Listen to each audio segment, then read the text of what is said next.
Welcome to the Real Joe Show. Today we have Latisha Richmond from Eastwood Homes. She's a home specialist, new construction specialist, and I'm putting the title up real quick so I don't have to look away. She's an on-site agent for Eastwood Homes, and we had the great pleasure of being in front of her at a presentation she did. She really hit it off. She's got a ton of information. We're going to be talking about new homes, what it's like to be working in construction, new homes construction, as opposed to working as a general brokerage, as a general real estate agent. And we're going to see what else she does and what she expects from buyer agents and what you should expect from her. So stay tuned. I'm hoping the questions flow a lot more smoothly than that just did. So let's go. Welcome, Latisha. Too many words came out. I don't know what happened. It's Welcome all good. Thank you so much, Joe, for having me on your show. Yeah, Latisha, you were here presenting in our office a few weeks ago, and you really impressed me about your poise, your knowledge of the industry, and I'm hoping you can enlighten us on what you're doing, what agents can expect from you, and what you expect from agents when they're bringing clients to you. Sounds good. Let's do it. Welcome. So let's start out. Like your background is pretty in depth in real estate, and what I'd like to uncover first is your experience as an agent in a general brokerage versus what it's like working in new construction. Got it. So say it again, Joe. Yes, because give us a little history on where you started and how you got to where you are. Yes. First of all, thank you for an excellent introduction. So I started out in general brokerage. I started out doing part-time, and to be honest, I take my hat off to anybody who tries to do real estate part-time. I mean, it's already hard enough, honestly, to do it full-time, but I started off trying to do it part-time and doing sales in corporate America at the same time. And it was a lot to juggle. However, I did general brokerage, worked with Keller Williams, loved Keller Williams. And I think it was just hard at the time because I was trying to juggle a lot. And then I kind of moved into new construction, which I've been doing since then. And I actually love it. I love being able to partner with some of the agents that I kind of met in Keller Williams in the general brokerage, and then able to still work with them and partner with them in new construction. Completely different beasts. I respect the hats of both.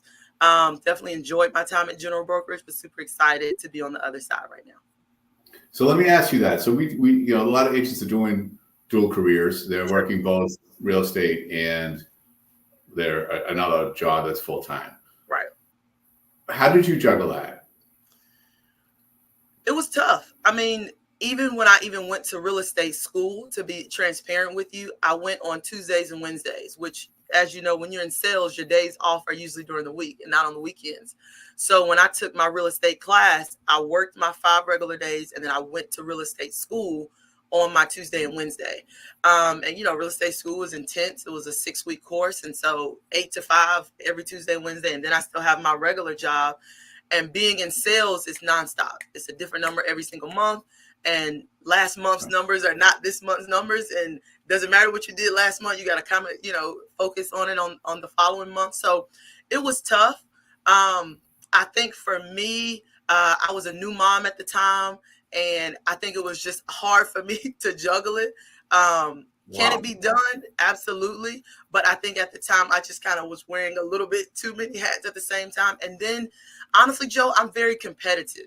And so I like to succeed and win at everything that I do. I played basketball in high school, ran track. I'm like that kind of sports fanatic. But when I was doing it part-time, I was seeing that I wasn't able to be as competitive with my peers as I wanted to. So for me, it was more so like, okay, Latisha, I needed to focus and do it full-time so that I could give it my all and really win like I wanted to win. So that was what it was for me. So how did you make that transition? Going from that's the big leap. It's not just a leap of faith, it's also a financial leap. How did you pull that off? Yes. So when that's part of the reason why I made the leap from general to new construction. And part of that, it was because of the money. Like I said, I was a new mom. I was in corporate America and I was in sales. I was used to making a good base play plus a decent commission. And so when I was supplementing that with, a little bit of general brokerage, that was fine.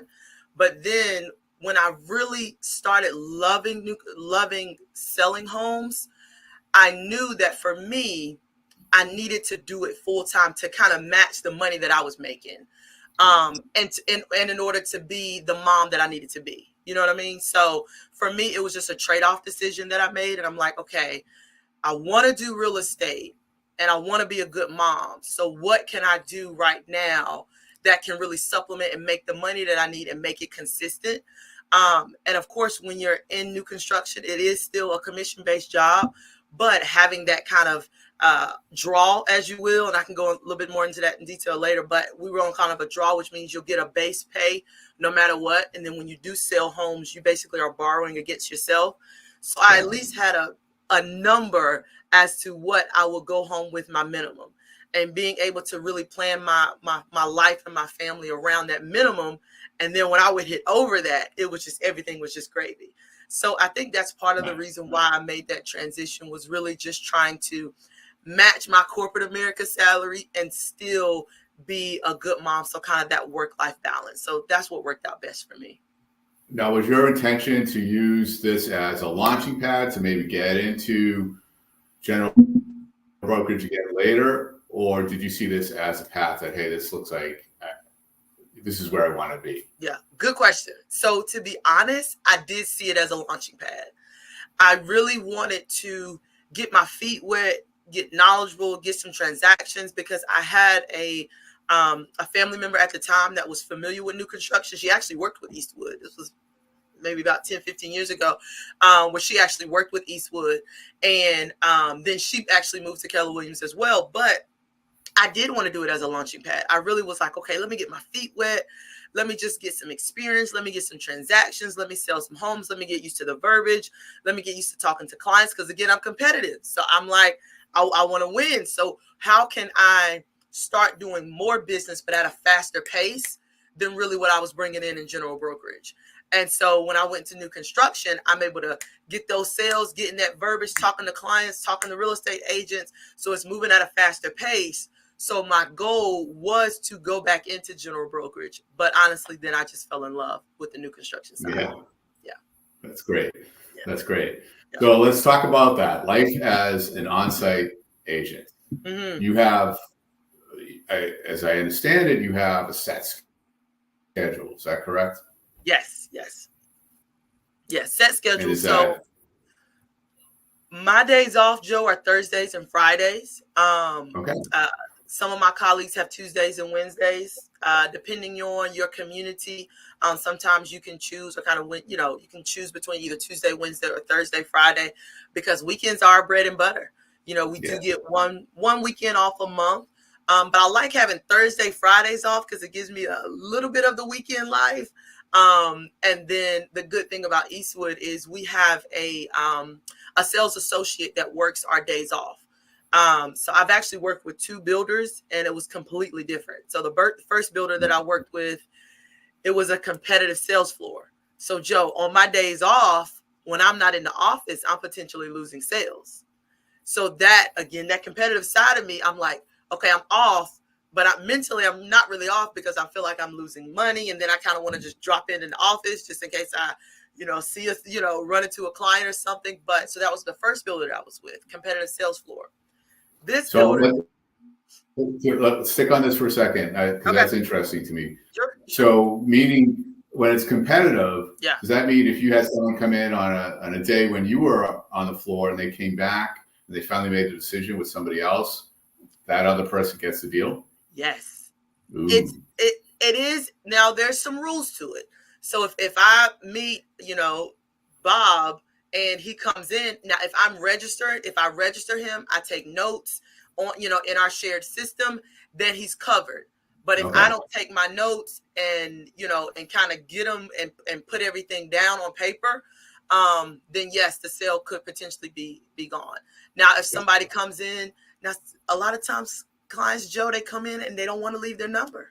They don't want to leave information.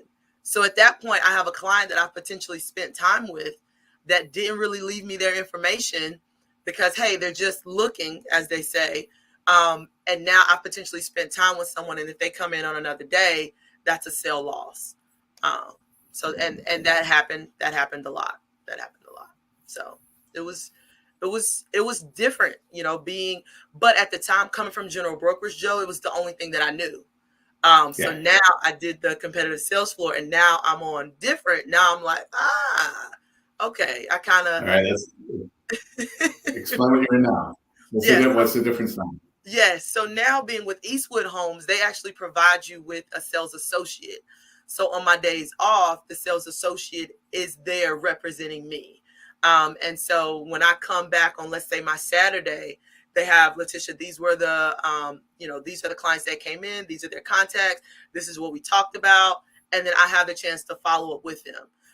And so that way it gives me a better, honestly, work-life balance, because I'm able to, when I'm off, be off, so to speak. Now, granted, I do have clients that, they don't know my days off. So in real estate, you're never really off, because if a client calls me and they're ready to write a contract, guess what? I'm writing the contract. But as far as that walk-in traffic, I'm not really stressing that like I did in the past, to be honest. Gotcha. So, that's a good point. And that was going to be one of my next questions. Is a day off really a day off? Yeah, in real estate, no. I will say in new construction, it's a day out of the office. So that's really what it is. So is it off? Not really, because once again, if they call my phone, Joe, they're ready to write a contract, or if they, they were just here yesterday, because, today's Thursday. So today was my first day off. I was at work yesterday. Clients that came in yesterday, they've got questions. They want to get, they want to get some pictures. They want a sample of a contract. Hey, I'm getting them what they need. But it is a little helpful that I'm not physically in the office, because I'm able to kick my feet up, watch some Hallmark Channel, just kind of relax in doing that, versus being there at the office. So it is still an advantage not physically being there, for sure. And every day's Christmas if you're watching Hallmark. So that's great. Exactly. And of course, that's why I said that, because it's November and it's time for Christmas. Yes. There you go.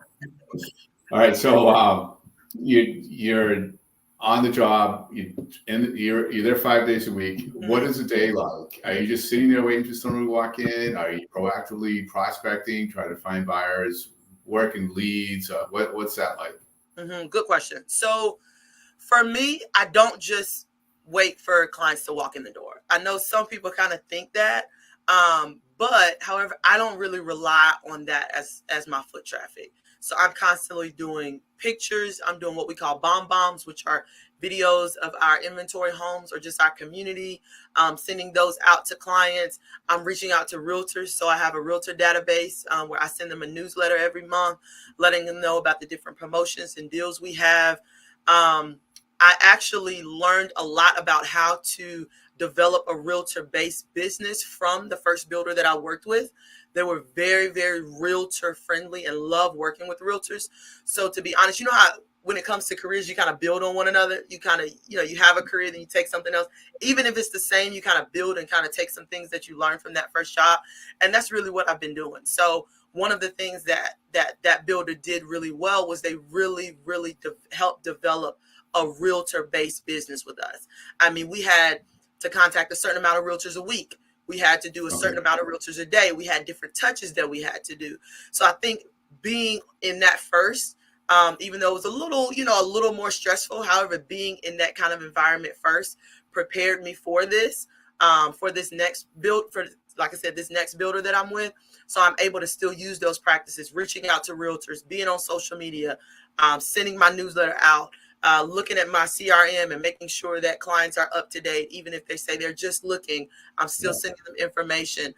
So definitely not relying on that walk-in traffic. Because again, I'm competitive. I like to win and I like to succeed at what I do. So I'm constantly trying to do better and improve my day-to-day business, for sure.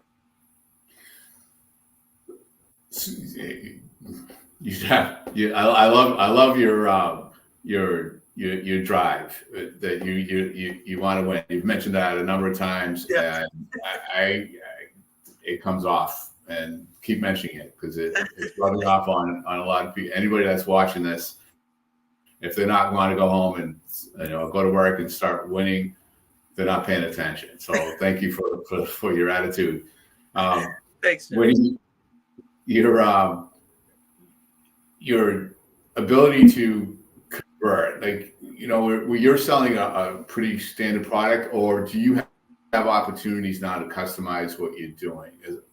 And what I'm trying to get at is, what are you selling up, or is it this is what we have, kind of take it or leave it? Yep, got it. So because right now it's kind of a weird time, if you will. So we had COVID, where COVID was crazy.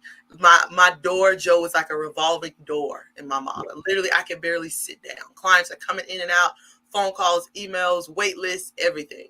And so during that time, we were actually building a lot of homes. And so right now, I do still have a few of the homes that we had just started kind of in COVID.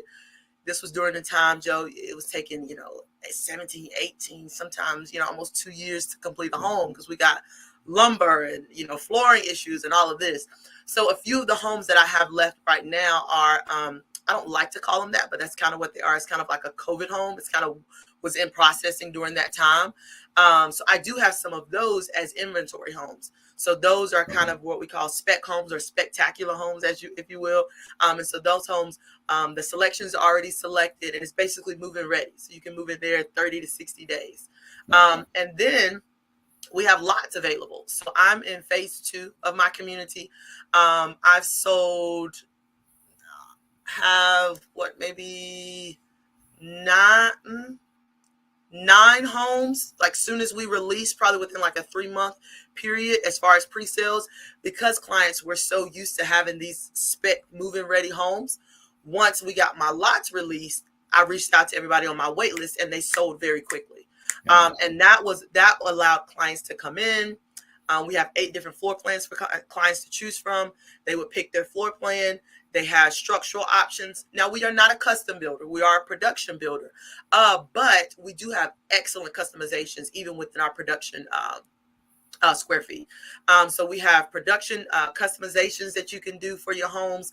Then I set you up with my design center, and then you can customize it from there. Like pick your colors, your flooring, your outside colors, your brick, stone, things like that. So the short answer is I have both.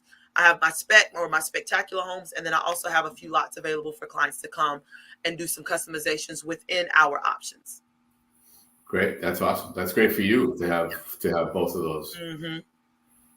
When it comes to working with the buyer agent and that process, so you have obviously the spec home, the homes that are built, they're done. This is what you get. We can deliver it at, in a probably fairly tight time frame, like you were saying, 30, 60 days. That's great.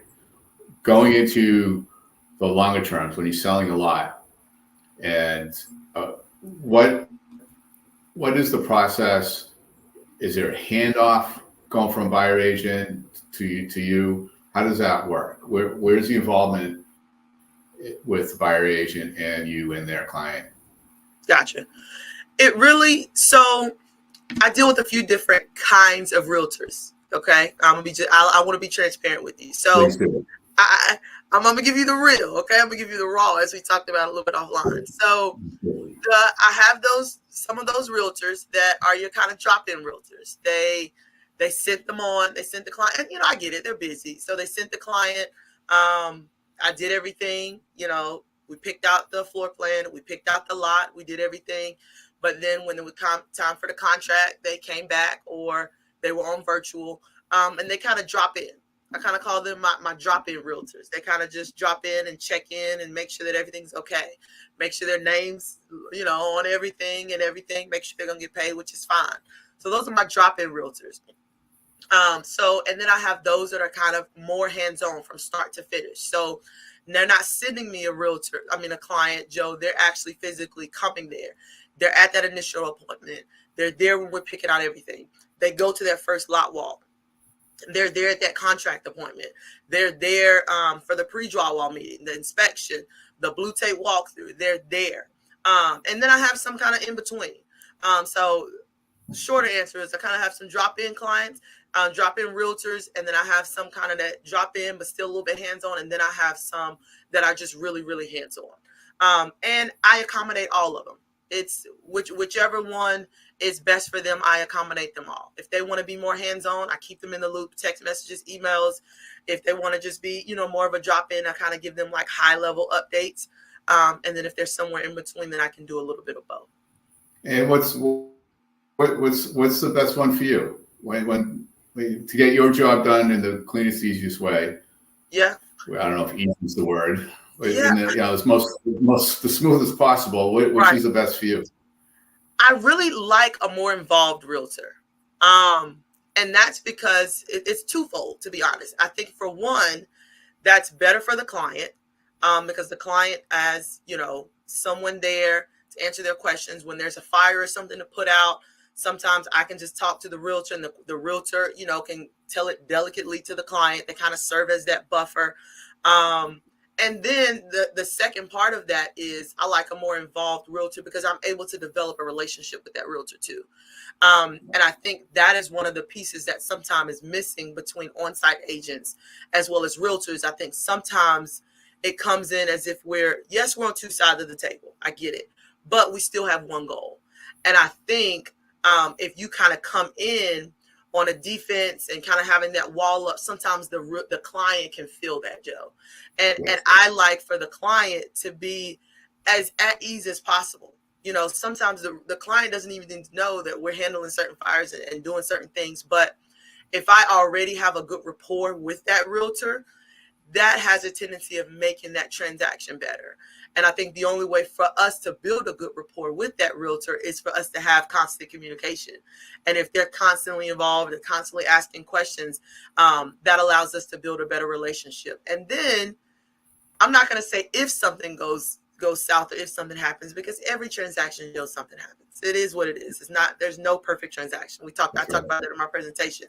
But once something does, if I have a better relationship with that realtor, then the client receives that information better. It doesn't come across like Latisha is the villain and Eastwood is this, because we have a rapport. That I want to close this home well. That I, value relationship with you as a realtor, and I value the relationship with the client. Because Joe, here's the kicker. When the realtor leaves, I still have to see this client in the community. Like, once the realtor is gone, when I'm walking with Mr. Smith and Miss Sally over here, I still, hey, how you doing? I want this to be a good transaction. And so even once that realtor leaves, it's important to me that we just have a good relationship with the client and just a good transaction overall, because as the realtor, that gives them more referral business. They want a good transaction so they can get good business. I want a good transaction so I can wave to my neighbor and, when I'm walking the community. And I just want them to have a good transaction with me and with Eastwood Homes. So you're not only selling a home, you're actually building a good community. That's your goal. Yes, absolutely. That's great. Absolutely. What are some of the current issues? I know you mentioned COVID homes, and I agree that's not a good name to use. Back then when you were building these homes, there were issues with supply chain. What are some of the things that are coming up now that agents need to be aware of with new homes? The elephant in the room, of course, is interest rates. I think one of the things, though, clients are not really understanding is, and it's funny because sometimes you think clients are so knowledgeable about finances and this, and then when you bring stuff to their attention, sometimes they don't know. But one of those is not only interest rate, is the interest rate is the fixed interest rate that some builders are offering. And I think sometimes clients see that and it doesn't register as well as I think it should, because what that means is that buys you so much more home if you have a fixed interest rate with a builder. And so if the interest rate is, 5.49 or 4.9 or whatever, and it's fixed, that's so much more home that you're getting for your monthly payment that you were desired to get. And so I think sometimes agents overlook that, or sometimes really clients overlook that. And I think that's a big piece to the puzzle that they're kind of missing, especially with interest rates going up where they are. And so if you have, they're going up to the 7s and the 8s, if you can get it fixed with a builder 4 or 5%, especially if it's the life of the loan, you're really able to qualify more clients at that purchase price because of the interest rate. And I think just having those financial conversations, I think is a piece that a lot of realtors may be missing, which in return is making clients miss that as well. Yeah, absolutely a huge piece of the puzzle. You know, we talk interest rates; they are what they are. Yeah, there's not much we can do with them on a regular basis. New home construction, that is absolutely one way and one place where buyers can get more for their money. Right. Which is fantastic. Absolutely. Now let's talk about when a buyer is coming to you, and you know, I've seen some contracts that are listed where they're, and I'm not speaking just to you. I don't your properties. I don't know what they are. And if you don't want to touch this one, I'm fine with it. Okay. A lot of contracts are saying, you know, there's a 2-year possible closing date where they have up to 2 years to close on the property. Yes. Because of past issues. Yes. What's the experience right now with that? Is that something that you're seeing where there are big delays, or things happening in a decent time frame? I think right now we are getting back to things happening at a more decent kind of normal time frame. Now, contracts are all about disclosure. Contracts are all about protecting ourselves. And as the seller, we're writing that contract. So we're really just protecting ourselves in the worst case scenario. And that's really how I explain it to clients. It's a worst case scenario. It's like you just got insurance. You got to have it. If something happens, you have it. And that's really how I explain it. Because when COVID and everything, like I talked about, we kind of got up to that time frame where it's 17, 18 months that it's taken us to complete homes. And it was because of the delays, lumber and things like that. Now it's getting back to normal because, you know, we have lumber, we have kind of things in stock. But I think it's just a way of us just protecting ourselves if something were to happen. Now, another thing I tell clients when I do my contract is I let them know, I want you to know, we want to close on this home as soon as possible. Yeah. Like clients sometimes, Joe, I feel like they think we want to drag this process out. And I know it sounds crazy, but sometimes they think, oh, you just want to wait till the next year, or you just want to wait. No, we do not get paid until the home is closed. So us keeping it on our books, that is not what we want to do. And I think when I explain it to him like that, I'm like, we want to close on this home as soon as possible. Yes, this is your dream home. This is also a business. Eastwood is a business, and they want their money. Let's be honest. And that they only get their money once the home is closed. It does not help them when it's just in drywall for a few months. It does not help us when we're waiting on flooring. So if we can go to a different vendor that has the same quality, we're going to do that. If we can reach out to somebody else and get the same we're going to do that. So I think just having those real conversations with clients, once you kind of put it to them like that, they kind of understand like, okay. And I think it just makes for a better transaction, being open, honest, and upfront about those things like that. Do you find when I'm going back to when there's a buyer agent in there? Yeah. You know, there are a lot of agents so new to the market, experienced in the market, and do you find yourself often educating the buyer agent on what's going on? And is it easier doing that as opposed to going directly to the buyer and educating them?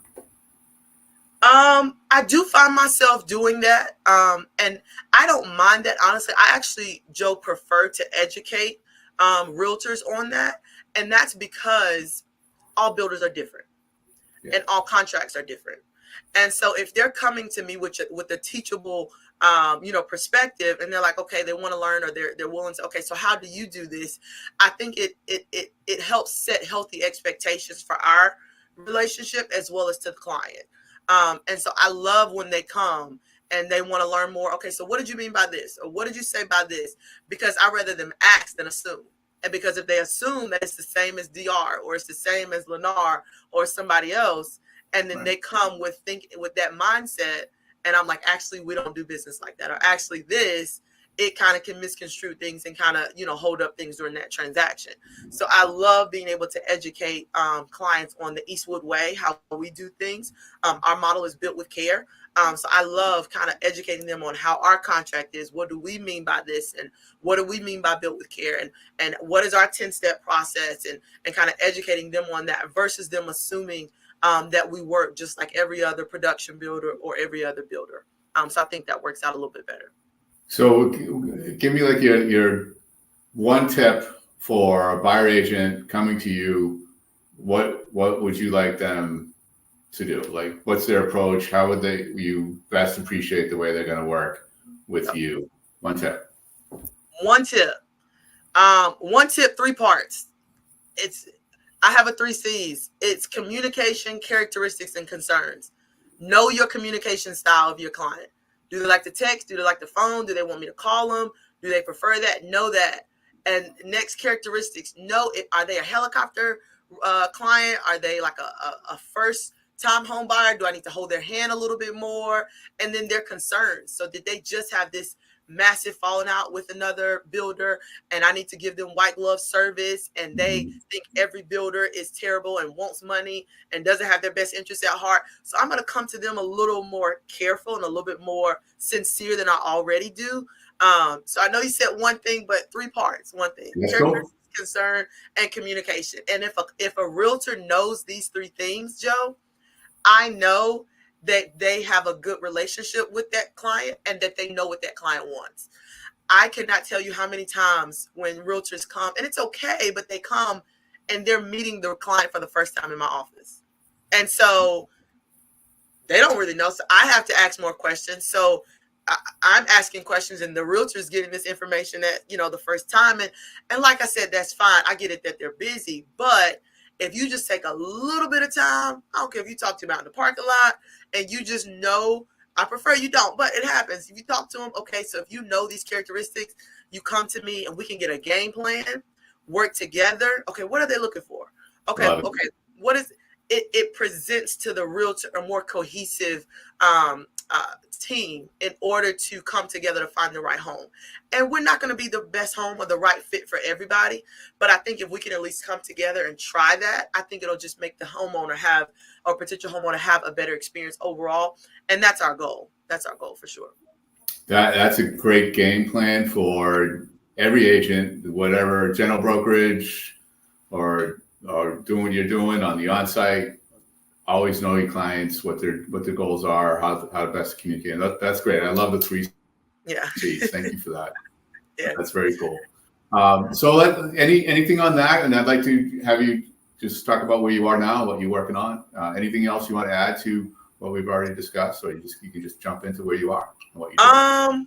No, I think that's it. I mean, I think mainly, with realtors, guys, go develop those relationships with the on-site agents even before you have a client, so that you actually know the community, the on-site agent. Like we talked about, DR Horton is going to have different rules than Lennar and Eastwood Homes. But if you know the expectations of the realtor-client relationships, because Joe, some builders require you to come in hand with your realtor. Some need you to have that registration card, or some, so just knowing, so that way you don't get blindsided if you're like, oh, well, I thought I just had to send them.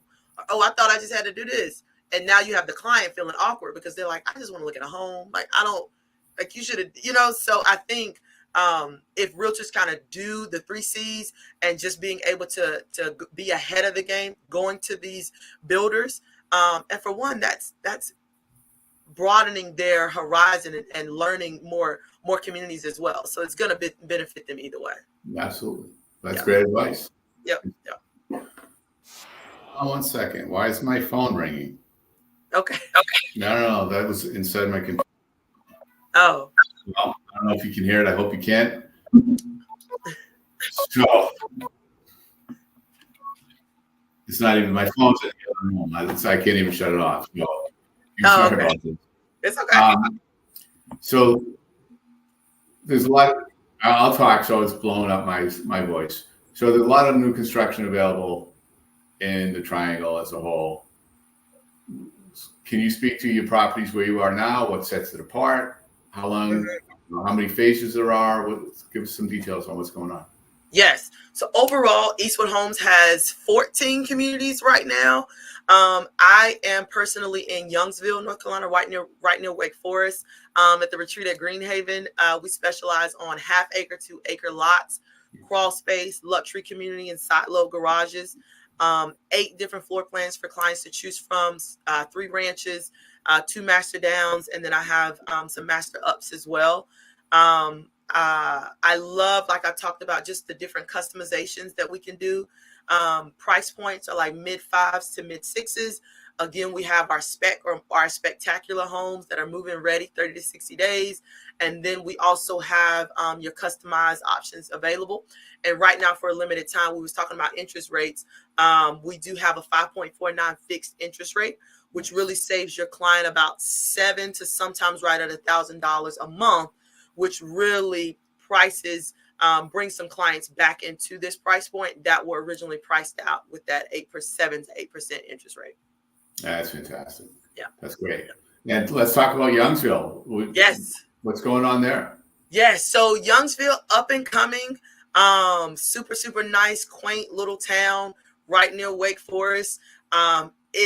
I like it to where it's close enough to Raleigh where you can go hang out, because mine is right off a Sid Mitchell Road, which is right off of Capitol Boulevard. And as you know, Capitol Boulevard goes all the way downtown, goes all the way literally to downtown Raleigh, which is where everything, happens. So it's close enough to where you can get there within about 20 to 30 minutes, but then far enough to where somebody needs to call you if they're on their way. So I kind of like that for my clients. And then with my lot size and my community, it's it's only 83 homes, so not a huge community, but a really up and coming neighborhood and area, especially if you want it to be good lot size, close enough, like I said, to everything, but still a little bit on the outskirts. No city taxes, only county taxes, so you can save money there. And just a really nice area. Great. Cool. Yeah. I'm going to come visit you.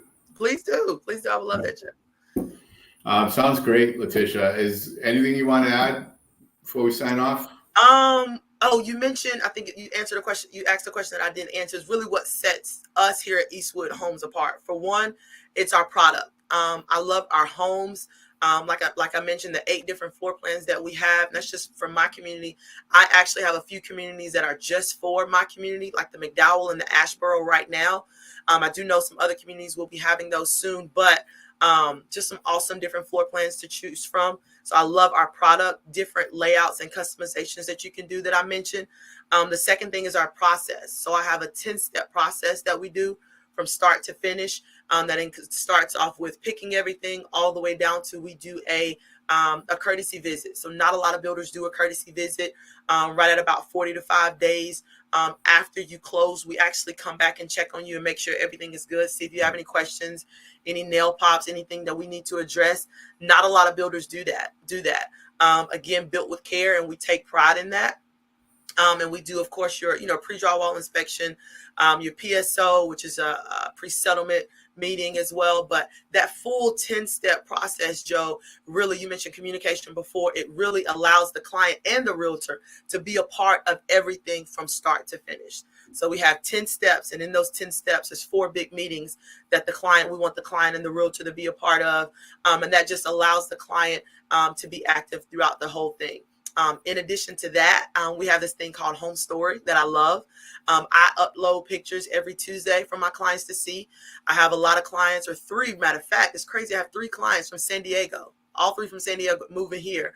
But they're still there. And so I upload the pictures every week. So every week they get to see the progress of their home.